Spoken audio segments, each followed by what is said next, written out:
from this confusion. Om Vishnu Padhaya Krishna Prasthaya Bhutale Shemati Bhaktivedanta Swamti Namane Namaste Saraswati Devi Gauravani Pracharine Nivasesha Sundavari Jai Sri Krishna Chaitanya Prabhu Nityananda Shri Advaita Gadadhar Srivasadi Gaura Bhaktivinoda Hare Krishna Krishna Krishna Hare Hare Hare Ram, Ram Ram, Hare Hare. You have to forgive me, I'm a little bit tired this evening. I had a big lunch at one devotee's house. So, a bit tired. But let's begin reading then. Prihat Bhagavatamrita. Mama Sahachari, you have your hand up there. And let's see where it takes us. Let's see where. Thank you. Text 128. Ichet punasta darsham eva bhavam klistam katanchet tad abhavata syat esam na bhatiti mate pitesham gadopakari smritidha priyanam. Yeah. One may want to feel the separation again and may indeed feel. Oh, your voice is breaking up. Oh.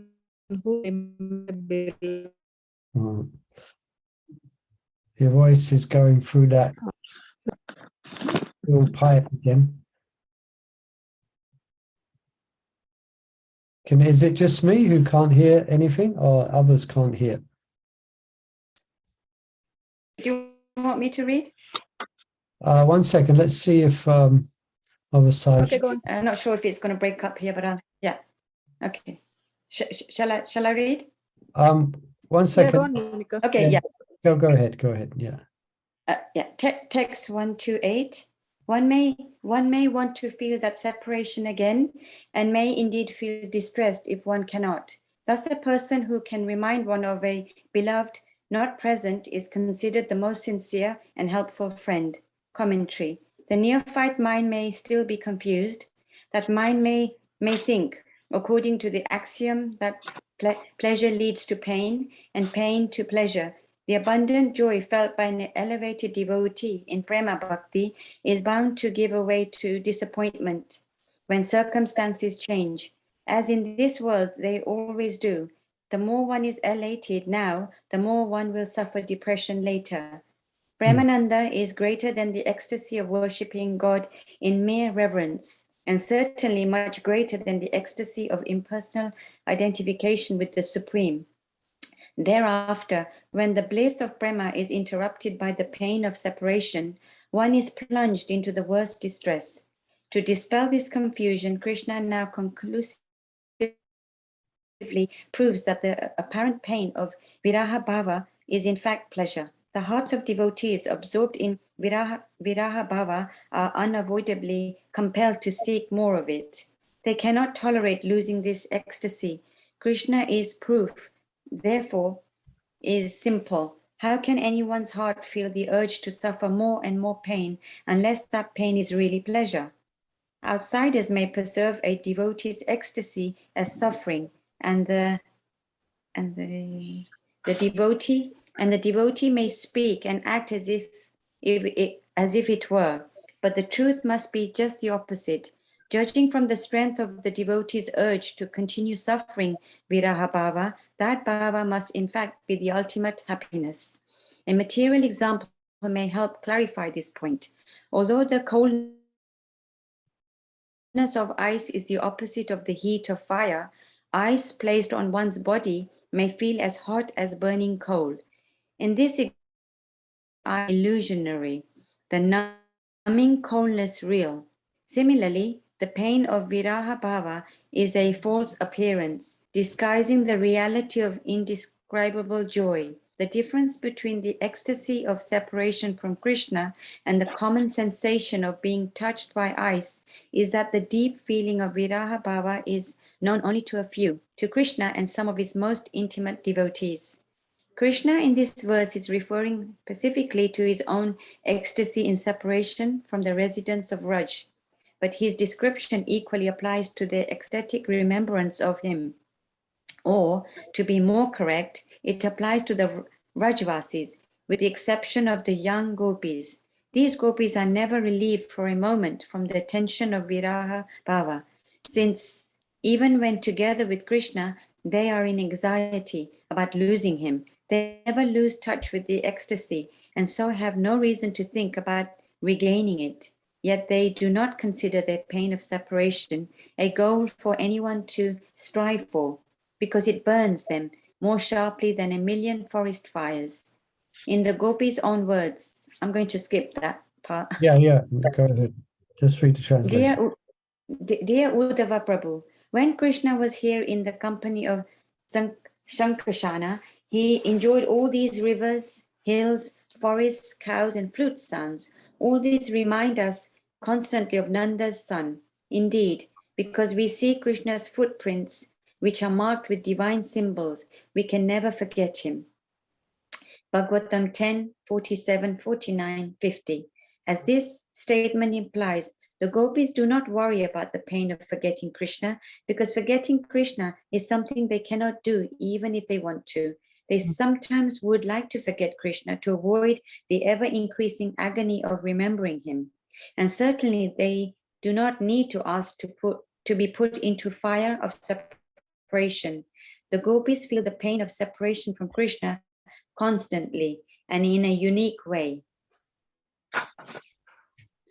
Therefore, the happiness they enjoy is actually greater than that of anyone else. They are superior to all other servants of God and to all his other intimate devotees. Okay. How can one possibly comment on this? Intense. Difficult to really comprehend. Are they suffering or are they not? In some ways it's described they are not, and in some ways it's described they are suffering, but that suffering is not suffering. It's a different flavor of ecstasy. Beyond Yeah. suffering and pleasure. Yeah, it's definitely beyond the sufferings or the pleasures and sufferings of the material world. It's a completely spiritual emotion, which perhaps we cannot relate to. Even here it says this level of Vripalamba or Virahara Bhav is only experienced by Krishna himself and his how do you describe that?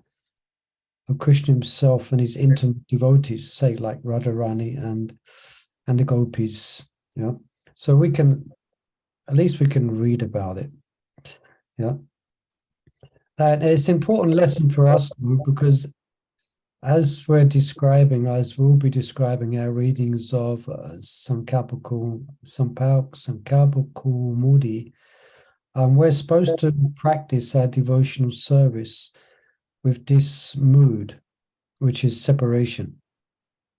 Now, we're not going to be experiencing the separation as described here, but the fact is that we are here and Krishna is elsewhere. Yeah, we are endeavoring to be conscious of Krishna. So that's the mood we should be chanting in, is the mood of separation. And Srila Prabhupada would often quote the 6 Goswamis in the Astakam, yeah, of the 6 Goswamis, you know, describes where the Goswamis never think that they have found Krishna. We can't hear you. You can't hear anything? Oh God. Can you hear me? I guess I've been speaking away for 5 minutes. No one can hear. Can you hear me now? It's a bad connection. It's all frozen up here. Hare Krishna, Krishna Krishna, Hare Hare. Hare Rama, Rama Rama, Hare Hare. Hare Krishna.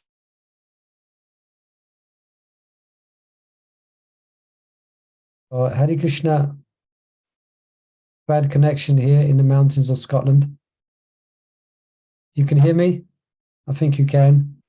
Okay. Yes, can hear you. Yes, we can. Let's just try again.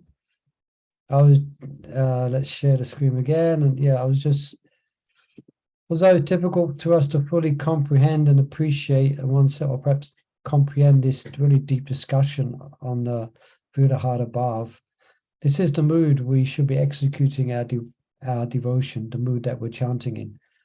So here we're getting hearing something of it on the perfectional platform. Yeah, it's a very, very, very, very deep emotion, which is part of the reality of spiritual life. It's part of the reality of Krishna consciousness. The feelings of being inadequate or feeling at a distance from Krishna. I'm sure we all feel like that to one degree or another. But that feeling of distance helps us to chant in the right mood.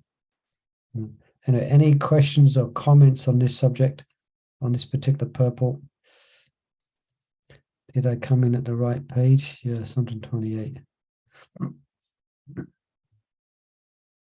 All right, perhaps we'll read a bit more. Perhaps we'll see if, perhaps Mother Monica, you can read a little bit more, I think, because your line is quite good.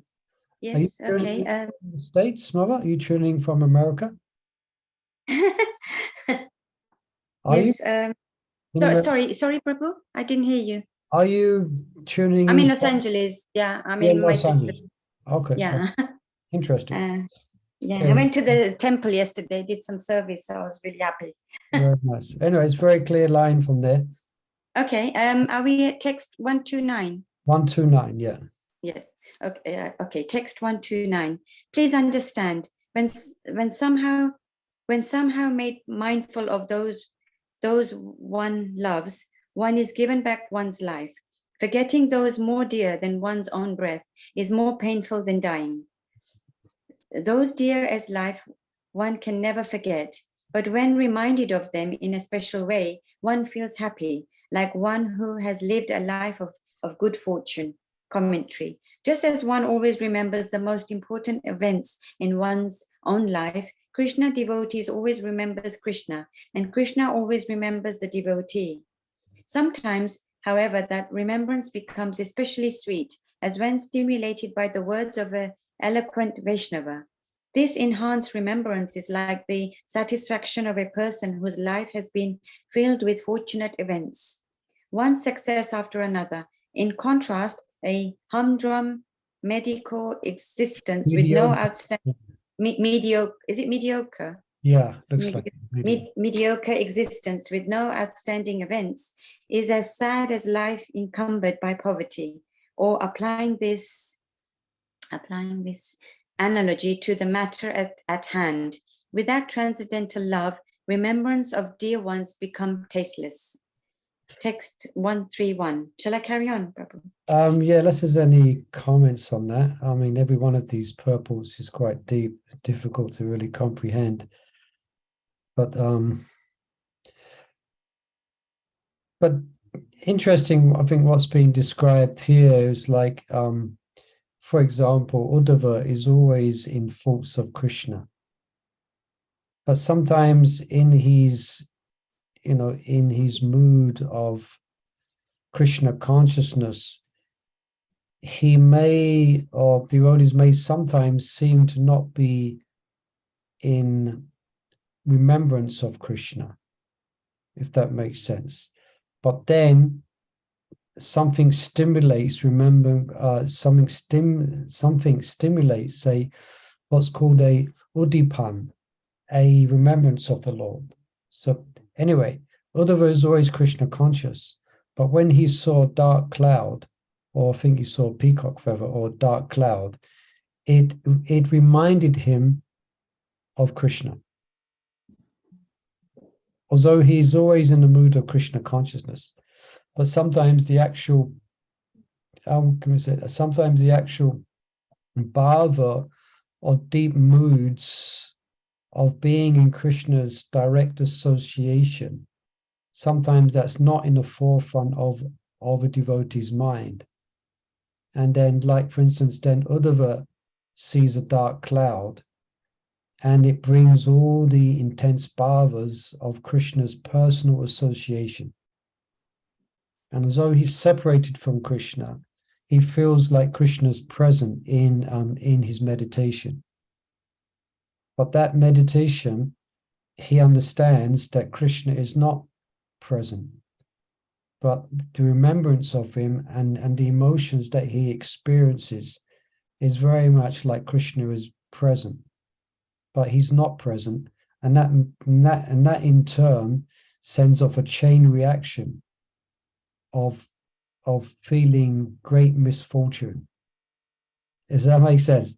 But they're actually experiencing Krishna. They're experiencing Krishna's personal presence through their meditation. But because he's not actually in the close proximity actually of Krishna, then that just triggers a more deeper emotion. And that's why if you remember in the beginning of Bhagavatam, there's a part, I think it's where, is it Vidura is speaking to Uddhava. And I think, Uddhava is speaking to Vidura, I'll have to check that. But one of them is speaking of Krishna and is asking about Krishna. I think Vidura, one of them is asking the other about Krishna, I forget who. And let's say Uddhava, he begins to describe the events of Krishna leaving, and he begins to describe Krishna. And then he goes into a trance. As he begins to speak about Krishna, Krishna, for all intents and purposes, manifests within his heart and mind. And he goes into a deep trance. And then that's described in the beginning of the Bhagavatam. And then at some point, and then actually in that trance, he is unable to speak. And he becomes still like a painting, as inside there's a whole ocean of emotion, which is churning his very inner core.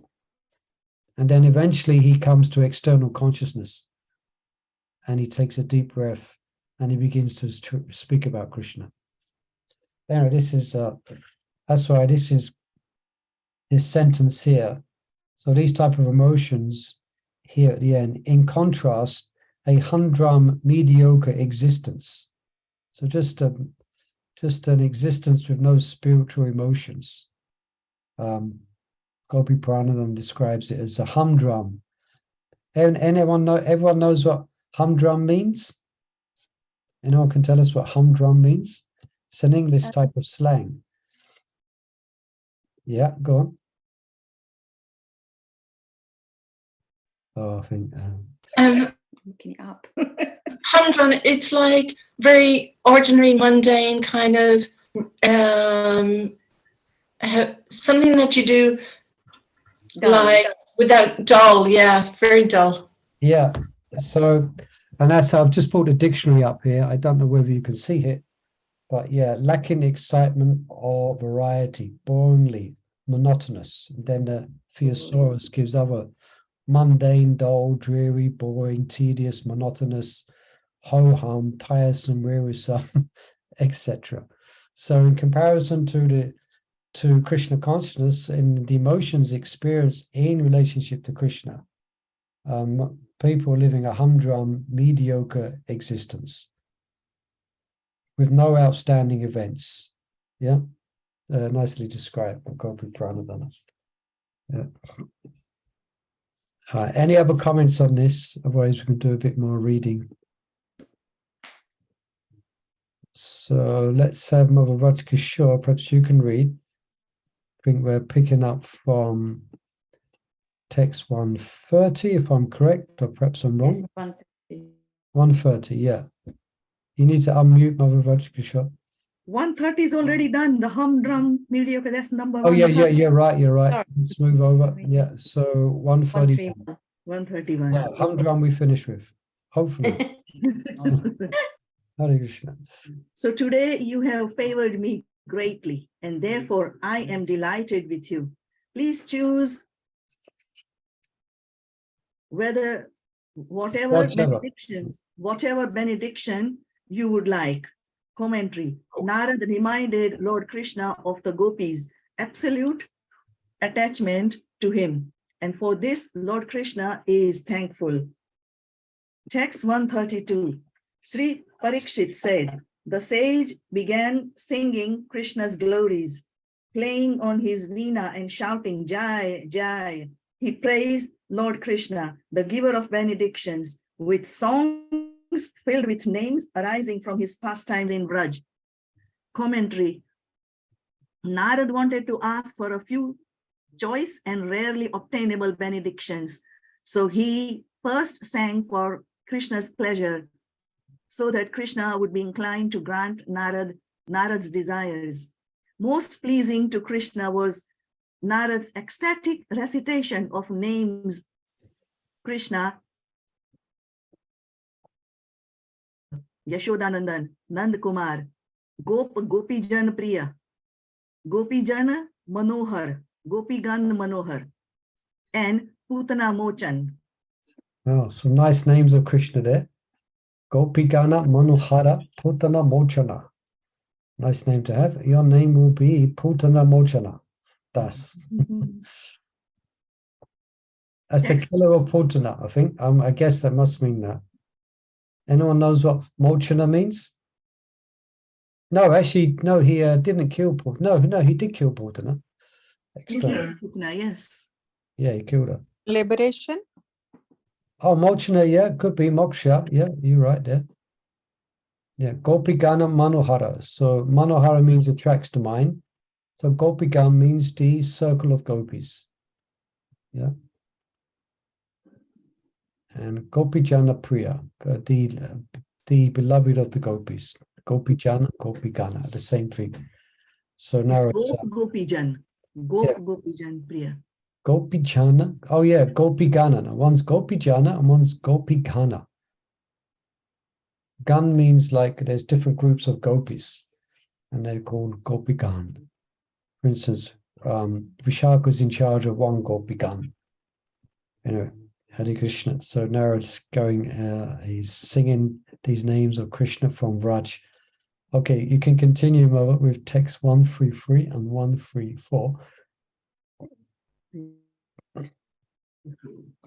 From the Shashwamedh Tirtha in Prayag to Dwarka, Narad had wandered, and he had spoken with devotees, the Brahmana at Prayag and all the others who had each achieved perfection. Feeling great pleasure, Narad, the king of sages, now wanted to hear for his perfection directly from Lord Krishna's own mouth. Dear mother, Lord Krishna is the all-attractive lion amongst the generous benefactors. Now, therefore, Narad begged from him the first blessings he wished to receive. Okay, so this sounds like it is coming to the end of this section. Here's like a summary here. Now we're being taken back. Sanatana Goswami takes us back to the very beginning of this reading at the Dashramedha Tirtha in Prayag, where he met this great devotee, and there it goes on, etc. So, you can carry on reading. Commentary. Narad already knew about Krishna's mercy, but he wanted to hear Krishna describe it in his own words. Pure Vaishnavas never lose interest in hearing such topics. Narad had spoken with many devotees, beginning with the Brahmana leader of the devotees at Prayag and ending with Uddhava in Dwarka. And from each he had learned the same story, that someone else, not the devotee speaking, was favored by Krishna. For a reader with no taste for Sravanam Kirtanam Vishnu, this simple repetitious plot might be boring. Vaishnavas, however, are perpetually fascinated by the endless varieties of Krishna's reciprocation with his devotees. Narad was particularly curious about how the devotees he had met, even though they varied greatly in the material status, had perfected their life in all respects. All of them, from Prayag Brahman to the southern king, up to Indra, Brahma, Shiva, and Prahlad, Hanuman, and Uddhav, had achieved remarkable success in performing religious duties, in acquiring exalted means for enjoyment, in disentangling themselves from illusion, and in perfecting the transcendental art of serving the Supreme Person. All of them had achieved their manifold success by only one cause, Krishna's grace. Narad had long been curious to better understand how Krishna distributes his mercy, and now he was eager to inquire from Krishna directly. Shall I continue? Yes, why not? Keep the neck to flowing. Hare Krishna. Text 135. Narad said, Sri Krishna Chandra, please grant that no one will ever feel he has enough of your mercy, your devotional service, or pure love for you, the reservoir of ecstasy. Commentary. Narad wants to be assured by Krishna that no matter how much of Krishna's favor the devotee means receive, the devotee will never become self-satisfied or complacent. Rather, he will always think himself unworthy of the mercy and in need of more and more. Narad mentions Krishna's mercy, Bhakti Yoga, and Prem, all three together, even though they become manifest in a casual sequence, not all at once. Krishna's mercy leads to bhakti, which develops into prema. What Narad implies is that Vaishnavas on the various levels of devotional progress have different needs. A neophyte needs special mercy from Krishna and his devotees to begin the process of bhakti yoga. And intermediate sadhak needs ample opportunities for preaching his personal bhajan, and a mature devotee driven by his strong urge needs to taste Krishna Prem. Let the impersonalist be satisfied with their theoretical self-realization. Narad and his followers never have enough of the ever-increasing ecstasy of discovering their relationships with Krishna. Okay, you can continue reading, but I think as we mentioned before, so everyone's okay to never ever be satisfied. Yeah, In devotional service. Yeah, in devotional service. Now, people don't feel satisfied in material life, but that leads to degradation, that leads to inauspiciousness, that leads to that leads to the, you could say, the lower planetary systems, and it leads to engage in all types of sinful activities. But that feeling of being dissatisfied in spiritual life, it's not exactly the same. It's just that the experience of Krishna is like an ocean, and the jiva wants to dive in and experience more and more of that ocean of devotion. And the more they experience, then the more they realize that what they are experiencing is just a small drop of the ocean. Yeah. So they want to experience Krishna more and more. Yeah, that's basically what's being described here. Any questions or comments? Anyone can. Yeah, well, we are told to be satisfied in whatever Krishna gives us. If there's any problems in life, no, you put up with a problem, you tolerate it. We're told to be satisfied in whatever Krishna has given us. And here it is mentioned that you should not be satisfied in the bhakti yoga. So where do we draw a line? Very good point. Perhaps I'll put that question out to our learned devotees. Maharaj Kishore is bringing up a very interesting point here. Did you get the question? We should, as we should learn to be content with our lot in life, or what Krishna has mapped out for us. Yeah. But then again, we're hearing that devotee is never, always wants more. Is not satisfied, in other words. Is anyone could help us to understand this? Does devotee want more service? Because they feel that they can do more and more. Yeah, you're right. This is detailed. Yeah, this is Yeah, Mother Rajkishore is bringing up two different contexts here. There's one context of, yeah, is exactly that. It's we're not on the path of increasing our entanglement in the material world. So Srimad Bhagavatam encourages us to live as simply as possible and put our energies into our devotional practices. So yes, we should learn to be satisfied with our what is set aside as our quota, as described in the Isha Upanishad. Yeah, that's to be understood. But within, we always want Krishna, and we always want to do more service, more quality service for Krishna. So that we are never, that as I said, as explained, the soul is always eager to experience more and more of that. And that's the constitutional position of the soul, is to experience in that rasa, in a relationship to Krishna. Just like there's examples, we can give it examples, if you like, of devotees like Kolaveta Sridhar, you know, who lived a very simple life, lived in a broken down hut. Yeah. So he accepted that as his lot, as arranged by the Lord. But he was absorbed in ever increasing appreciation of Gauranga and of Krishna.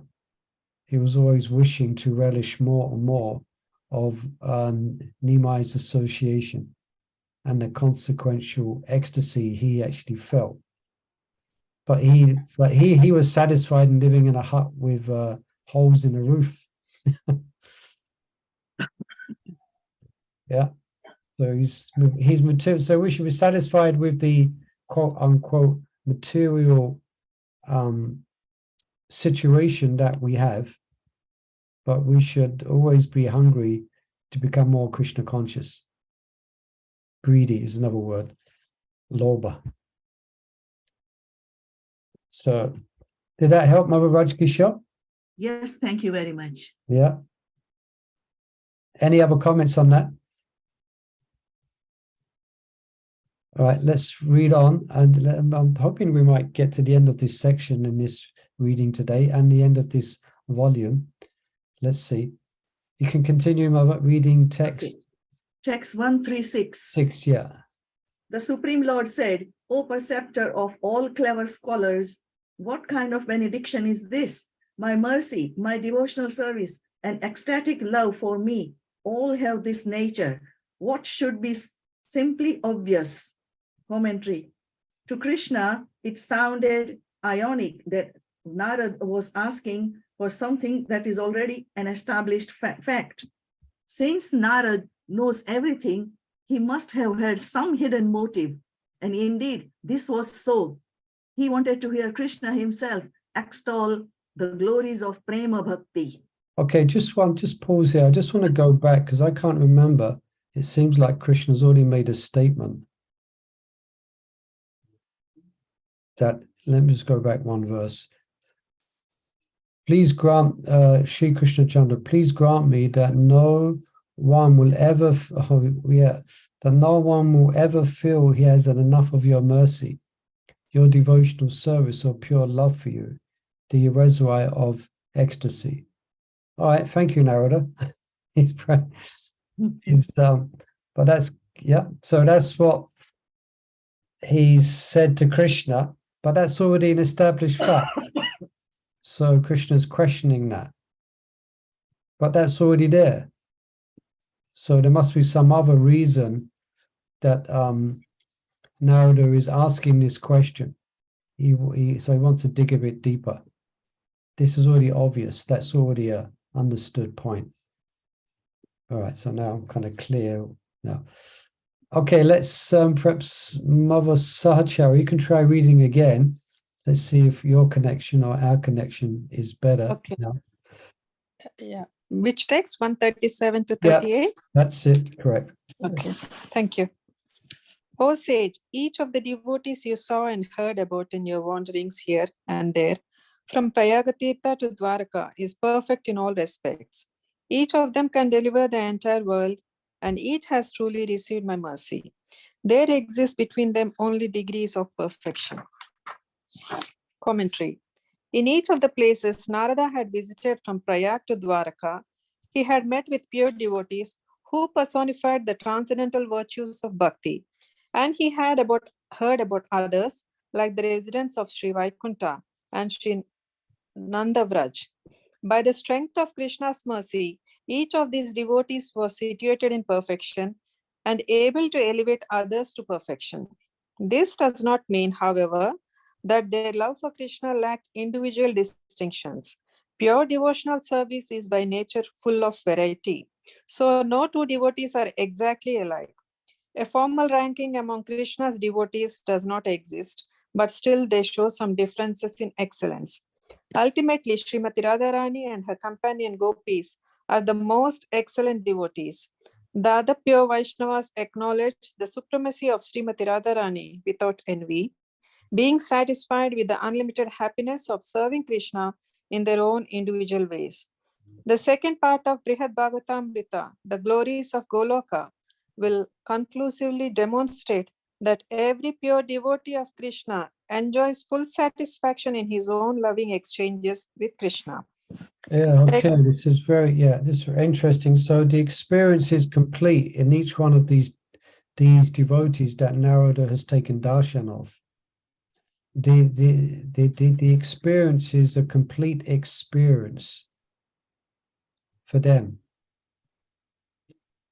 But having said that, as described at the end of the purport, there are some differences. I mean, the whole hierarchy of Narada visiting these different devotees is showing different devotees at different, you could say, different levels of absorption or different levels of bhakti.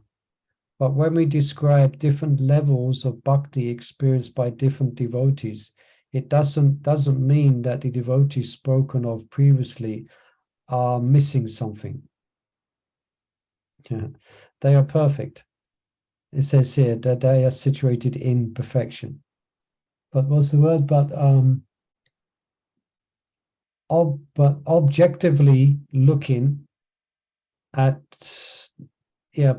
objectively looking at each of these devotees, then when we read about Radharani and the intimate exchanges, and to the degree that she controls Krishna, objectively speaking, we can conclude that Radharani is a topmost devotee. But it doesn't mean the others are not are incomplete, because it's a spiritual principle which is probably doesn't make up mathematically materially. Yeah. And any comments on that or any questions? I doubt I will be able to answer them. This subject's very deep. Okay, you can continue reading, Mother. 139. 139. Yet none of these devotees is ever satiated. Please, therefore, ask from me some other more satisfying benedictions. Commentary. Other than the Vrajavasis, no one is closer to Krishna than the Pandavas and Yadus. They are so fortunate that Krishna lives with them in close intimacy, and they are able to share this fortune with their entire families. Nonetheless, they are also dissatisfied, thinking themselves unworthy, lacking in pure devotion and surrender. As Krishna here indicates, this is simply the peculiar nature of Prema Bhakti. Text 140. Sri Parikshit said, Narada danced in sheer joy, and like a mendicant asking alms, he begged from Krishna two excellent boons. Speaking to the Lord, the crest jewel of charitable persons, this is what Narada said. Commentary. Narada was delighted to hear Krishna confirm that all the Vaishnavas he had visited had fully received Krishna's mercy, and that despite such good fortune, these humble devotees were never satisfied with themselves. He danced for a short time and then approached Krishna for two specific blessings, like a beggar folding his hands in supplication and holding out his cloth to ask charity from a rich man. Narada praised Krishna so that Krishna would be inclined to grant his request. Text 141. Sri Narada said, O Lord, never satisfied with your charity, I have now achieved my goal. My labors have borne fruit, for I now understand in a practical way who the object of your greatest mercy are. Commentary. Narada had taken the trouble to journey from the earth to Brahmaloka and back, and earlier in his life he had exerted himself in scriptural studies and austere meditation. Now he feels assured that all these efforts were worthwhile, for with his own eyes he has seen the truth of what is told in the Vedic scriptures. Most valuably, he has heard from Krishna and his devotees in Dwaraka about the super excellence of the Vrajagopis. Text 142. This is the only benediction I need obtain, and for me it is the greatest mercy. But still, O King, among those who give charity, I have one long cherished desire. Commentary. Sri Krishna insists on being generous. Narada wants to request a few wonderful benedictions. Although the desire Narada is about to express has been sitting in his heart for some time, Krishna should not worry that it might be impossible to fulfill. Narada reminds Krishna that Krishna is, after all, the most competent of all who give charity, and therefore no benediction is beyond his ability to grant. Text 143. O swan, gliding in the lakes of the Vrajavasis' love, I wish that I may wander everywhere, always chanting, drinking the nectar of your names. Those most sweet names arise from the ocean of Gokula and spread the glories of your infinitely varied dress and ways of acting. As I wander, behaving like a madman, may I distribute joy to everyone in all the worlds. Commentary. An emperor swan liked to visit various lakes where he swims about and enjoys at liberty, unimpeded by lesser birds. And Krishna finds his delight in the hearts of his surrendered devotees, each heart a unique treasure house of manifold ecstasies and loving dedication. Narada wants to serve Krishna as an exemplary Parivrajikacharya, preaching the glories of Harinamamrita throughout the universe. By chanting Krishna's names, Narada will enjoy the highest pleasure and also share that pleasure with everyone else.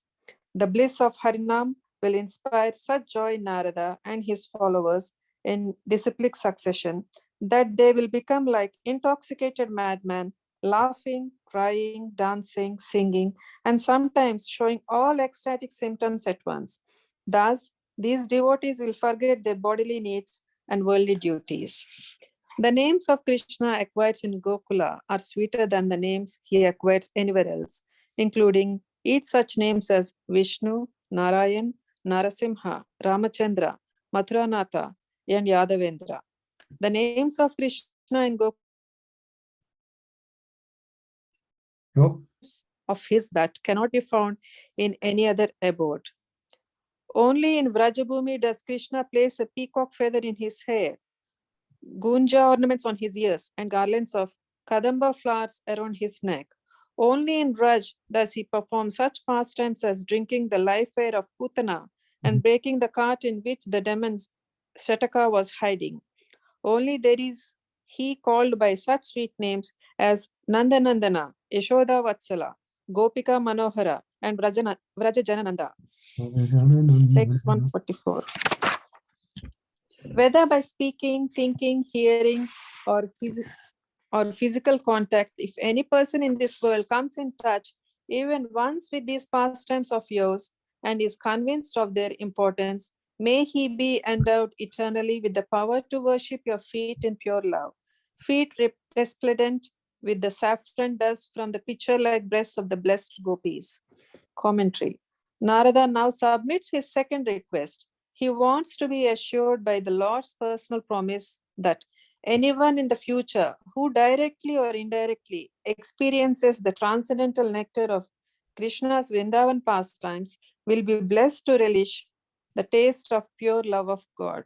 When he says, Kaschit api, anyone at all, Narada means that prerequisites as to caste or any other qualification, material or spiritual, should be put aside because Krishna's glories and Krishna's devotees are all merciful.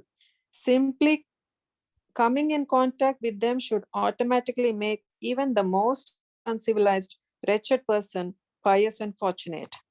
Remembrance of Krishna naturally arises in the heart of one who meets a pure devotee of Krishna and hears from him about Krishna's pastimes. The only qualification the hearer of Krishna Katha needs is that he be Kratadhi, eager to hear and ready to trust the authority of Krishna's representatives who speak his message. Equipped with one quality of confident determination to hear with faith, a Vaishnava can remember Krishna vividly by listening to accounts of his pastimes and visiting the places where he performed them. As mentioned earlier, the gopis told Uddhava when they met him in Vrindavana, "Dear Uddhava Prabhu, when Krishna was there in the company of Sankarshana, he enjoyed all these rivers, hills, forests, cows, and flute sounds. All these remind us constantly of Nanda's son. Indeed, because we see Krishna's footprints, which are marked with divine symbols, we can never forget him." Bhagavatam 10:47, 49:50. Remembrance of Krishna is awakened not only by hearing his glories and the glories of his land, Vrindavan, but also by direct physical contact. Vaishnavas can simply touch Krishna's glories in the form of the book Srimad Bhagavatam. They can hear about Sri Vrindavan Dham from the Bhagavatam. And then, if fortunate enough, they can come to Vrindavan to bathe in the dust on which Krishna and his dearmost devotees have walked. Okay, thank you, Mother. Is there any comments or questions? I was kind of tempted just to read from now the last 10 minutes.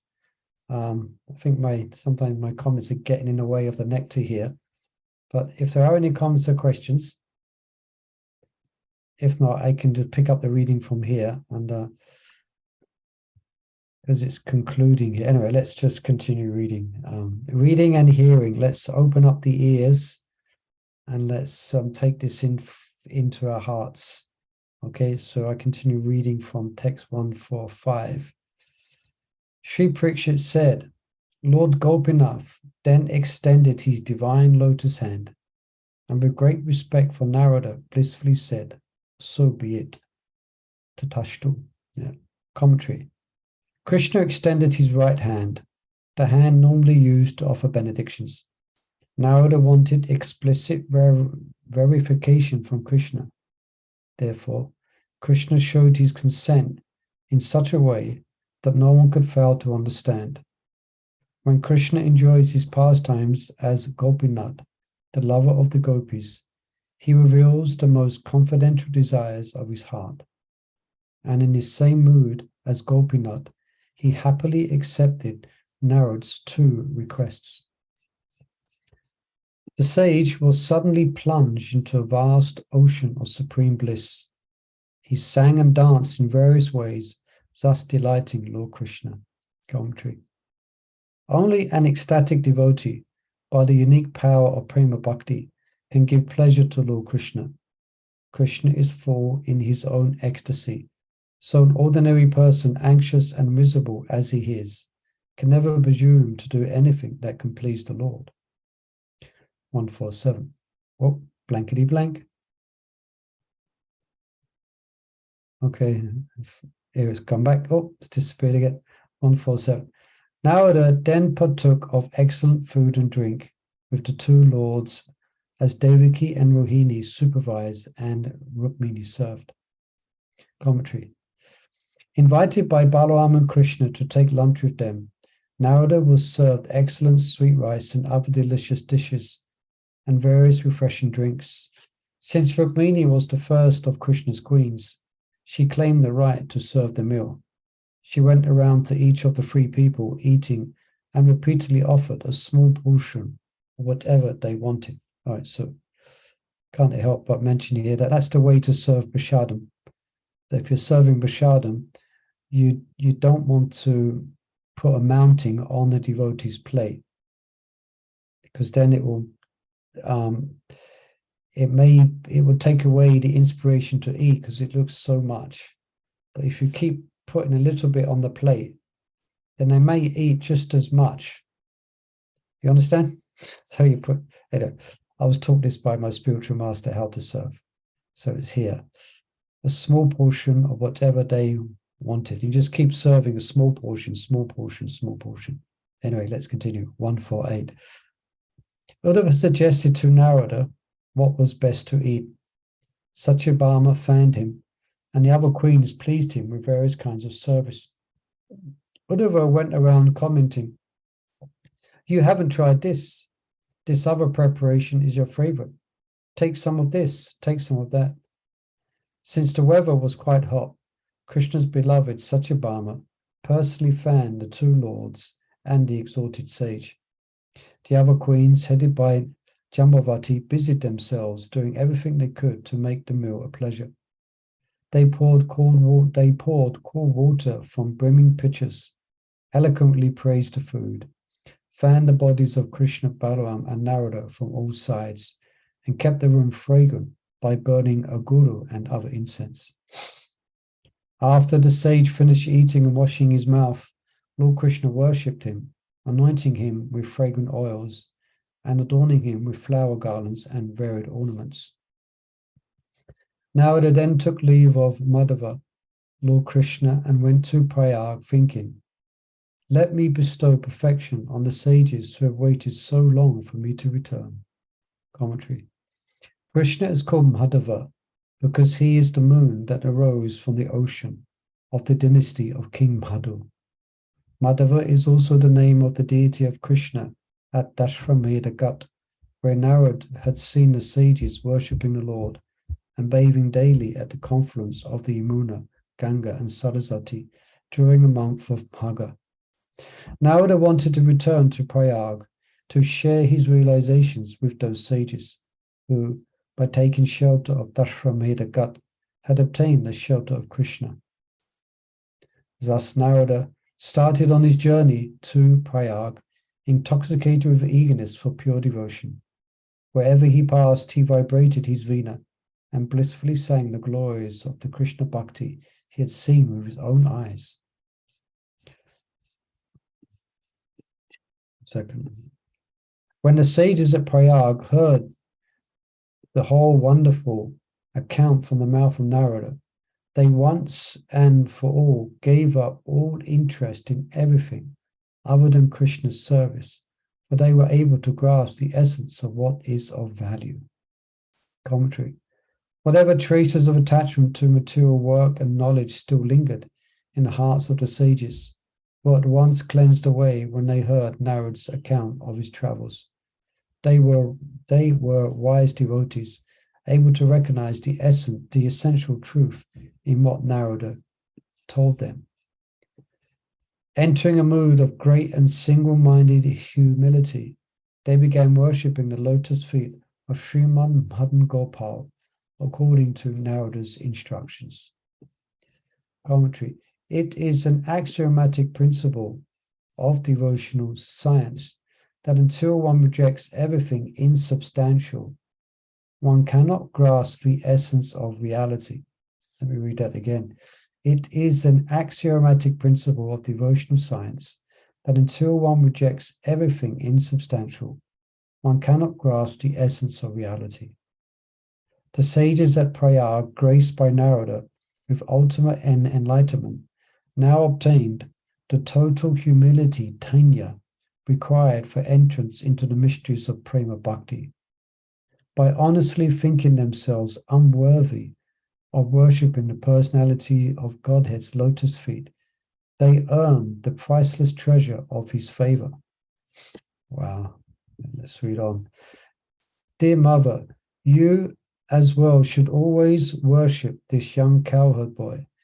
He is the ocean that yields the nectar of the rasa dance, in which divine gopis fully surround him, entranced by pure love. You should cherish the desire to be a servant of these gopis. You should constantly worship him in pure love, as they did, and you should dedicate yourself to the Sankirtan of his names. Commentary. Having finished his story, Parikshit Maharaj is summing up the lesson his mother should learn from it. She ought to absorb herself fully in Krishna consciousness, which in all of its countless varieties derives from and reflects the most perfect love of the gopis who join Krishna in his rasa dance. God in his original form is a young, playful cowherd, and in this form he enjoys his original pleasure. When the Supreme Lord appears in any other form, that appearance is secondary, manifested to satisfy particular devotees. After hearing Srimad Bhagavatam from Sukadeva Goswami, Parikshit understood this transcendental fact, and to make his mother also understand it, he had recounted this first part of the Brihat Bhagavatamrita. Perhaps Mother Uttara, the widow of Krishna's nephew, might feel uncomfortable assuming the mood of the gopis, at least in public. Therefore, Parikshit advises her more aptly to strive to become a servant of the gopis. As Parikshit here points out, the principal method for becoming a servant of the gopis of Vrindavan is Krishna Nam Sankirtan, immersing oneself in hearing and chanting the names of the divine cowherd boy of Vraj, especially the name Krishna. This is the best means to practice worshipping him in pure love, and it is a symptom of one who has achieved the treasure of prema. Hare Krishna. Now, okay, a couple more verses to go. So we will finish the reading. Hopefully, if the reading should go on next week. I should be back in London by next week, so it should be okay. So thank you, everyone. I hope you don't mind that we left that last 10 minutes, 15 minutes or so, just hearing this wonderful description. And Hare Krishna. So Thank you. Hare Krishna, everyone. Thank you for joining us. Thank you. Hare Krishna. Thank you, Prabhu. Hare Bol, Hare Krishna, Hare Prabhu ki jai. Hare Krishna. Vaishnava Hare Next week. Hare Hare Krishna, Prabhu. Hare Thank you very Krishna. much. Hare Krishna. Hare Krishna.